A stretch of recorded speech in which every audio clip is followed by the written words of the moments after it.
Good afternoon, everybody. I believe it's still afternoon, isn't it? Well, we had rain today, which is always great. And I'm going to be a slight party pooper and I hope it rains tomorrow night. And it's only because of all the explosions that they like to do during New Year's Eve, which I really don't mind. I'm like, by all means, be festive, but don't do it outside my house.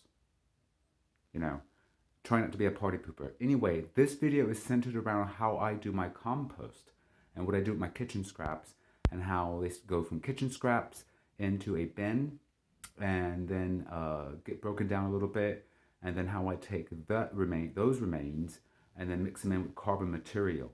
So let's get straight to this. And then of course how I turn it into soil. So this is fantastic. I'm looking forward to doing this video. It might be a little long, so thank you to all who stick around for the entire video. And please hit the like button. Please definitely subscribe. It helps out the cat troop, the garden, the food forest, and the channel tremendously. So let's get to this, shall we? And here we are. We're outside now. I believe I got the door shut. All right, so one of the things I like to do, and please forgive the wind. It is quite windy outside right now, and it's rather chilly, which is why I bundled up a little bit. I think I'm becoming extremely acclimated to the weather here in Texas. So I always upcycle and recycle my kitchen scraps. I let nothing that can biodegrade go to waste. So what I like to do, and hold on, we've got somebody here who wants to say hello. I do apologize. We've got Harmony here. Say hi, Harmony. Go on. Nope, you don't even want to look into the camera, do you? And this little girl lost her collar. I don't know what she did with it, but she lost it, so she's feeling guilty. Go on then. Let me do this. So, I drink tea, I drink coffee, and of course I've got, you can say hello too. All right, now I'm gonna put you down. Now, she might be crawling all about me, guys, so this isn't really a cat video, but it's gonna be a cat video slash compost video, because this little girl loves to sit on my lap whenever I come outside. So I take my coffee grounds, and this is the coffee grounds you see right here. Let me see if I can pan this over a little bit. I beg your pardon on the camera work, all right? But let me pan this down and show you. Right there. And I use these little containers that you get your salads in here at Starbucks. And I put all my composting in there from the kitchen. And what's great is you can put any paper products in there, you can get waste. And I'm gonna show you exactly what you can do with your food waste as well. And what I like to do is I take my food waste and sometimes I'll just throw it right into those little containers. Sometimes I'll just go and chuck it right into a bin. But then what really works fantastic is to actually chop it up and bring it down into smaller pieces. Because the bins I use, I think you've all seen these right here. I use these and I usually drill holes right into the side of them as well as the bottom, because they wind up sitting on soil where I place them. And you'll see those in some of my previous videos. And what that allows is they get covered, and I also cover them with, let me see if I can find this right here.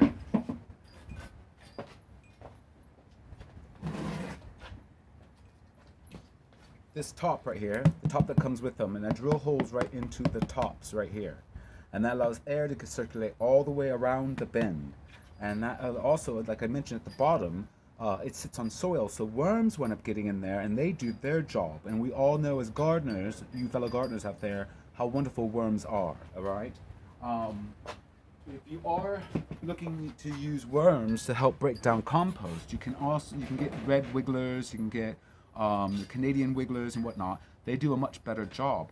But don't ever discard any worms. All worms do a fantastic job, some better than others, but they will do the job. And so what I do is I usually take the remains of this, and let me show you exactly what, and this is pretty much in bulk. Anything I haven't chopped up, you know, but obviously small enough to go inside here. And then what I do is I take this, hold on one moment. This is what I do right here. I take this, this is a big huge tub, one of the, we call it Rubbermaid, kind of a Tupperware-like tubs, if you will. It's not Tupperware, it's Rubbermaid, but any one of these tubs will work.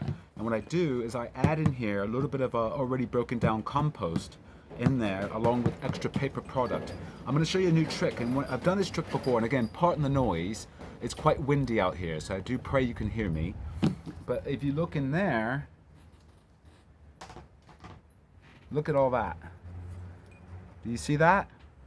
Right there. All of this right here is chopped up food product. And this is a particular experiment that I'm doing. Basically what's all in here is nothing but pastry, paper product, and soil, and bread product. There's the only meat product, if you will, that's in here is egg, and that's it. And that's these little bits and bits of piece of egg right here from the breakfast sandwiches that I get at my job. They'll toss these things out and from the display case, and I'm going to arrange it to where I can actually start getting all of those tossed out display items brought home to me, or I pick them up after work every single day. And the reason why is because I just can't stand the thought of them being chucked away like that, especially when they can be composted down. She wants to get involved in this video, so please, again, forgive this little one. I hope you don't mind the extra staff member here helping me out. She's sniffing about here, looking about. She really wants to sit on my lap. But this is what I do. Now, this has all been broken down. I added a little bit of water to it. And again, I'm going to add a little bit of my soil to it. So what we're going to do now is I'm going to show you over in the bin, one of the stages of, oh, don't eat that, little one. Come on then. Let me cover this back up before she decides to take samples of it. And I don't want her belly to ache. That's not for you. That is not for you. Okay? Again, if I'm out here, guys, she's going to participate in this video making, all right? So let me show you over here really quick exactly, and I've shown these before in my videos, what it looks like once it's inside one of the bins and has been sitting for a moment. Right here. See if I can do this the proper way. I'm going to switch over really quick. All right, take a look at this. Right there, do I got that on camera? There we go. Do you see it? All that right there has been sitting inside this bin for quite some time, and it's sitting on soil with leaves under it, and the worms get up in there as well, and they do a fantastic job. And I got another one right here. Pop this one open right over here, and during the summertime it turns into kind of a vermicompost, as well as the worms getting in there. And this one's broken down quite a bit. This used to be right up to the rim here, and it's broken down quite a bit now because the worms are doing their job. So as you can see, it does break down, guys. So that's one of the stages right after, you know, all the scraps from the kitchen. And now let's go into the grow room. I'm going to show you another stage of what happens once it's completely broken down and everything's looking fantastic. This is how I make my soil. All right, so here we are in the grow room. So once I place all of my materials for composting in the bins, I usually let them sit for quite some time. It will start to go down in level, and that's due to the worms and the microorganisms breaking it all down and creating this wonderful pile of just goodness. Then I take it, and I would normally show you this, but it's quite chilly outside and it's kind of damp all over the place. And I'm a little lazy at putting my boots on. But you have seen in my previous videos on composting and my compost piles. So I'll put one of the videos in the description below, the link to it, so that way you can take a look at it. You can also venture on over to my playlists and venture onto the playlist that's titled Proper Compost for Proper Food. And you'll get an idea exactly of how I do my composting. So I take it and I usually place it inside, I create a complete heaping pile of broken down material, relatively broken down after I empty out the bins, and I rotate a lot of carbon-based material into it. Things like tissue paper, right here. You can use these as well. I had them out, but basically what you can use is any form of paper product or woody-like substance. Tissue paper rolls work really well. The paper trays that you get at your local coffee shop, I think I've shown you one of those as well. Those work fantastic. Any paper products, no, I'm not being sponsored by Dr. Squash, but I use this because it's organic paper. And you just tear it up and chuck it right into the compost. I rotate that up rather well, and I give it a good watering, and I layer it and put in green material. Any food product, even coffee grounds, is considered green material. I like to put in a lot of clippings, grass clippings. I did mention in my previous videos that you can actually get a hold of any lawn care service. I would reach out to the ones that are kind of like the mom and pop ones, if you will, and tell them to bring you their grass clippings. Trust me, I assure you, it saves them money because not only will they not have to lug it around, they won't have to pay for the disposal of it. And again, it's being recycled back into nature, and it's going to create food for you. So definitely ask for that. Make sure you're trying to get as much as possible grass clippings where the lawns were not treated with chemicals. Now you can compost that down, but I would definitely heat it up a little bit, do some more, do proper watering, and add in extra carbon-based materials, just so those properties and those chemicals can be broken down thoroughly. But do your best to try not to get chemically treated grass clippings. And so what I do is after everything's been properly broken down into the compost, during the summer months, it will break down much faster. During the winter months, you can do a heated compost. It does take a little slower because of the temperatures, but you can do a heated compost. But you want to rotate it at least once every 7 to 10 days, and that will help keep the air going through it. As I've mentioned before in my previous videos, you can actually compost anything, meat, dairy. Now, there are myths behind that. People say, don't do it. Do it. I mean, come on, Mother Nature does it all the time. The thing is with meat products and dairy products is that they have a tendency to attract pests like flies and rodents and other wildlife.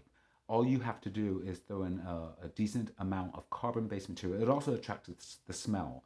But if you have a proper level of carbon-based material in that, such as leaves, branches, paper product, it will dampen the odor and then just cover it up. All right. And that will keep the pests out. And just continue to rotate it properly. And I've mentioned before there's no right or wrong way to do compost, but I'm rambling on.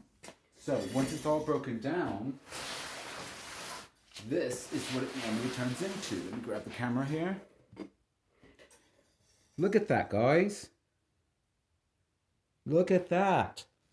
All of this right here, this is what it turns into. And do you see that? That's all broken down compost. That's all that material I just showed you in its bulk form, now broken down.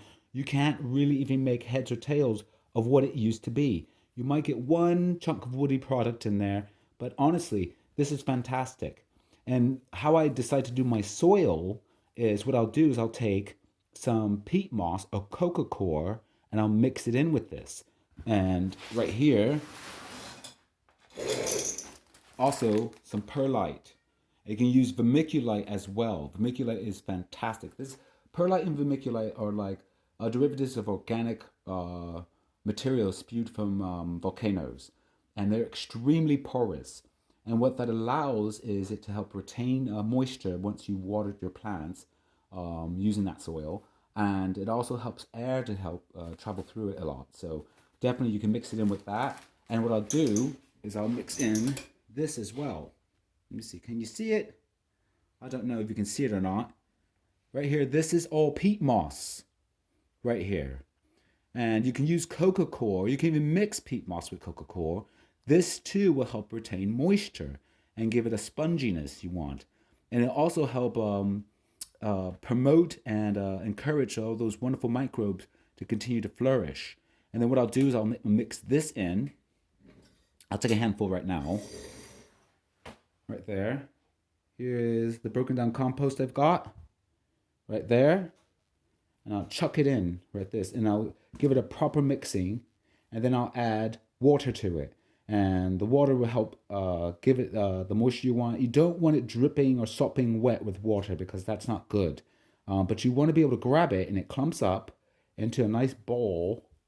And I have not mixed this up yet. And it only lets up maybe a drop or two. That's about it. Your compost, you want it like that as well. So that will make wonderful soil. So what I'm going to do is I'm going to pause the video really quick. And I'm going to do a little mixing of all this. And then show you what it looks like in its final complete stage and ready to use to plant or even sow seed in. So what I did is I took all that peat moss that I showed you in that one black bin right there, or that tray I should say, and I dumped it right all in here. Okay.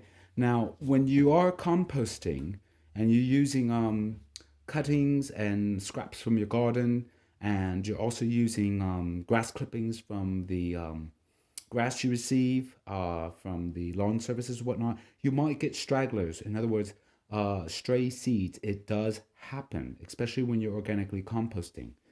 And inside your finished product, you'll see little sprouts sometimes that will occur, especially when you cover it up, because it does have a greenhouse effect to it. This, by the way, will continue to break down. And all you gotta do is just pull them out, okay? And then just throw them right back into the compost. Don't panic, unless you want to propagate that sprout. Just pull it out, and it will do just fine. So once all this is mixed in, which is what I've done right here, I really hope my camera work is all right, because I am holding the tripod slash selfie stick. Seems so weird saying selfie stick. What I'll do next is I'm going to grab my perlite right here, and I usually have a larger bag of perlite, but this will work for the video, and I'll just chuck this whole thing right in there. And I learned that you can't really put too much perlite. If you think you have, don't panic. Just add more of your broken down compost to it, and then all chucked in right there. I really hope my camera is right on point there. And then I'll just mix all of this in straight away. And what happens is you can now use it to start your seedlings. You can even use it as a direct, we call it potting soil. You use it as garden soil. I usually clean up my compost a little bit. And once it's been cleaned up, before I add in any peat moss or even perlite or vermiculite, I'll just take down the processed compost, let it break down a little bit longer inside a bin, such as this. And then what I'll do is I'll just now place it inside the garden. Now, if I want to grow things in pots, or if I want to use it as a grow medium, is when I do this whole mixture. I usually do the peat moss mixture with the vermiculite or perlite. And one of the things you can do is once you've established all this, once you've done all this, you can actually take old potting soil that you have, instead of chucking it out, remove the plant that has now gone its way of the dodo and compost that down, because it is a green material. And then you can actually recycle that potting soil by throwing it into fresh potting soil you've made via your compost. And then you don't waste it. And again, the whole purpose of this is to stop chucking out food you don't need to chuck out, learn to recycle, and most importantly, save yourself some money, because we all know as gardeners how much garden soil can really set you back, and how much potting soil can set you back. And when you're purchasing those things, sometimes you're not always getting a proper clean product. Sometimes they add in things in those that you really do not want, especially if you're growing organically. So there you go, guys. Hope it wasn't too long of a video. Hope I wasn't rambling on too much. Please like and subscribe. Definitely share the video. And again, I encourage you, comment below. Let me know your views. Give me any pointers that you may have. In closing, I always like to say, please be kind to one another, guys. Treat each other with compassion, dignity. Let's stop the whole warring thing. We've been doing this for centuries as a species. I mean, for God knows how long. God knows how long. And it's gotten old already. We can do way better than that, guys. We're moving into a new era, and I think it's time that we decide to change it up a little bit. Don't you agree? Please be safe. Keep your faces covered, all right? And be well. God bless.